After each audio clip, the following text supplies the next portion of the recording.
So the reason we're talking is that Ethan recently published an essay in Sources Journal called When is Anti-Semitism Anti-Semitic? Getting Beyond the Polemics, which I read and I found really interesting. I have some disagreements, but I do think it is a good faith effort to try to get at some of the questions that oftentimes I think are very destructive in the way these conversations play out. So I was really grateful to have the opportunity to talk to you about it.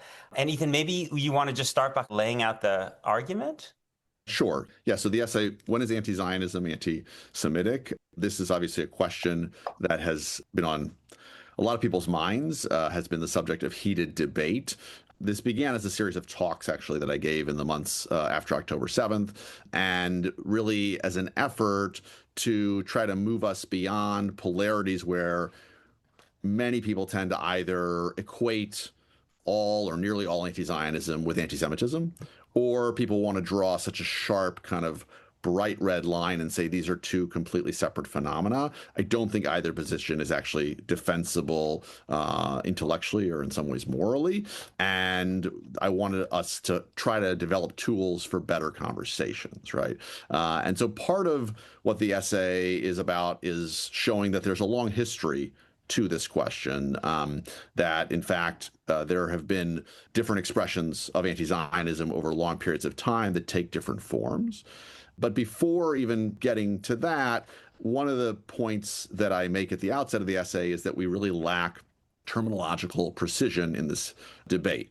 We all know about the debates over definitions of anti-Semitism, and I try not to really spend time lingering over that conversation, even though, of course, those debates are often directly about the relationship of anti-Semitism to something we might call anti-Zionism, right? But we often, in the debates of anti-Semitism and anti-Zionism, we don't actually know what we're talking about in terms of even what Zionism is, right? So I make a point that I know you've made before, which is that we want to think about Zionism as at least two things in terms of Zionism as an aspiration, as a movement for self-determination in some form for Jews in a Jews' historic homeland, and Zionism as it plays out on the ground, right? Zionism as a set of policies, as a practical reality on the ground, because oftentimes opposed positions on the question of anti-Zionism are shaped by this dichotomy around what Zionism itself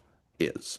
A second dichotomy that is, to my mind, very important that I try to lay out and develop a little bit in the essay is that between intention and impact.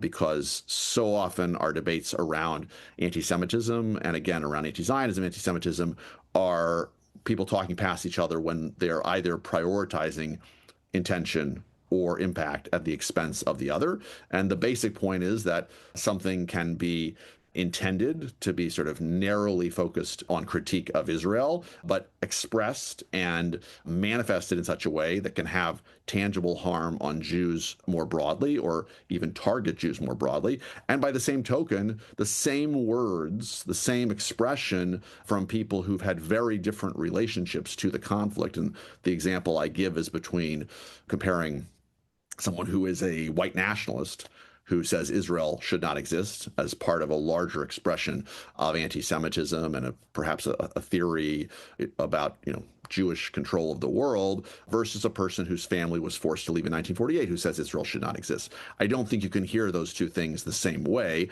but I think when we're categorical in the way that we often are, that can easily happen.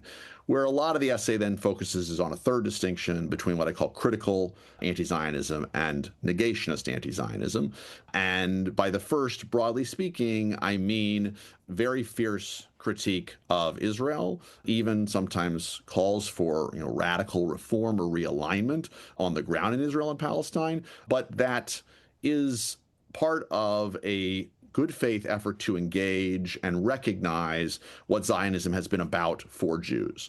And I give examples that range from Jewish anti-Zionists in the early to mid 20th century, who in the pre-state era, were often people who just favored a different answer to the hardest questions for Jews in Jewish politics, to people like Edward Said or Rashid Khalidi, who have been fiercely, fiercely critical of Israel, but have been explicit in recognizing what Zionism has constituted historically for Jews, and that it comes from a genuine aspiration to live freely in Jews' historic homeland, that it wasn't born of a desire to dominate on the part of most Jews, and that Israel continues to represent very important affirmative aspects of Jewish life and, for many people, Jewish safety.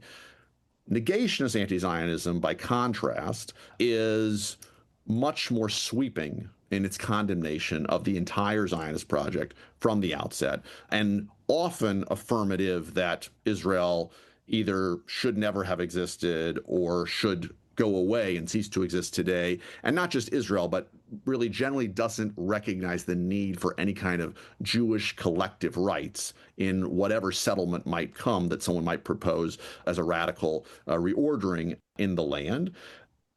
I make the point that critical anti-Zionism could sometimes be part of an anti-Semitic worldview, but rarely is, and often takes pain to make distinctions between critique of Israel and critiques of Jews, or even the idea of Jewish nationalism.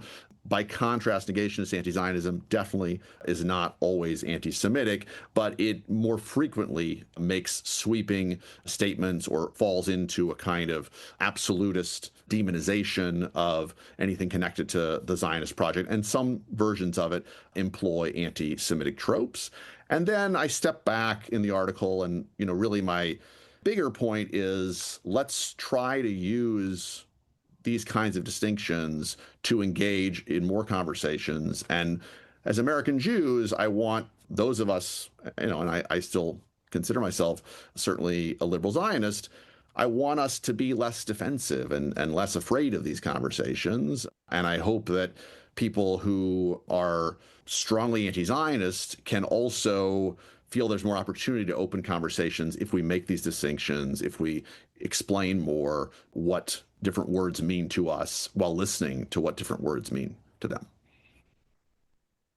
Thanks. So I wanted to focus on this distinction between critical anti-Zionism and negationist anti-Zionism in this argument that, if I understand it correctly, that critical anti-Zionism is usually not anti-Semitic, but negationist anti-Zionism very frequently is anti-Semitic. And I think one of the things that I was trying to understand was the relationship between your distinction between critical and negationist anti-Zionism and the formula, which is very broadly used in kind of establishment Jewish circles, which is, it's not anti-Semitic to criticize Israel. You can hate Netanyahu, you can oppose the settlements, you can want a Palestinian state, blah, blah, blah. But it is anti-Semitic to oppose the idea of Israel as a Jewish state. Right. So what is the difference between that kind of distinction and the distinction you're making between critical and negationist anti-Zionism? Yeah, that's a really good question. There's certainly some overlap in those dichotomies. When people say that they are not opposed to criticism of Israel, they're opposed to people who say the very idea of a Jewish state is wrong, that rhetorically might not be that different. But what we see play out is that there are a whole series of kind of litmus tests and buzzwords that come to be seen as representing, oh, that must mean you don't respect the right of Jews to any kind of collective rights in Israel and Palestine, right? So you used this word to criticize Israel. I know that means you think Israel should go away, right? You used the word apartheid. In recent conversations, you use the word genocide. Even for some people, you use the word occupation. That means you don't respect the right of Israel to be a state. Oh, you're super critical of what's going on in Gaza. That means you don't think Israel, like any other state, has a right to defend itself, right? So all that kind of rhetoric gets lumped into this dichotomy in a way that I think is often really counterproductive, and that ends up being, well, actually, there's a huge amount of criticism of Israel that's fierce that you basically are ruling out of bounds.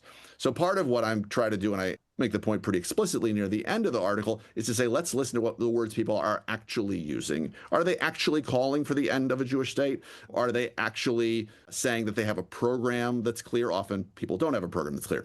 Now, people should listen to the words they're using, and sometimes words land really badly and they imply a program of elimination. And I think people should care about when words land that way with many Jews. But the point is, I want us to open a wide space for people to be very critical and even to propose major realignments on the ground, so long as people can say, I understand what Zionism is about for Jews. I understand why collective rights and recognition are really important to Jews. Now let's talk about justice. Let's talk about all of the ways in which Palestinians are being treated completely unequally. And how are we going to get to individual and collective rights for Palestinians, and what compromises are going to be inevitable. And there's certain political arrangements that I think rightly scare Israelis and Jews more, and that sometimes sound like they are completely negating any collective rights for Jews. And those are in a complicated, sometimes gray area with respect to the distinction between critical and negations. We can talk about those.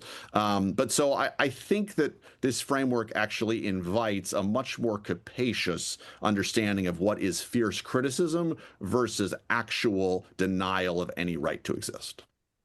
This has been a free preview. If you'd like to hear the rest and support my work, please consider subscribing at peterbeinart.substack.com.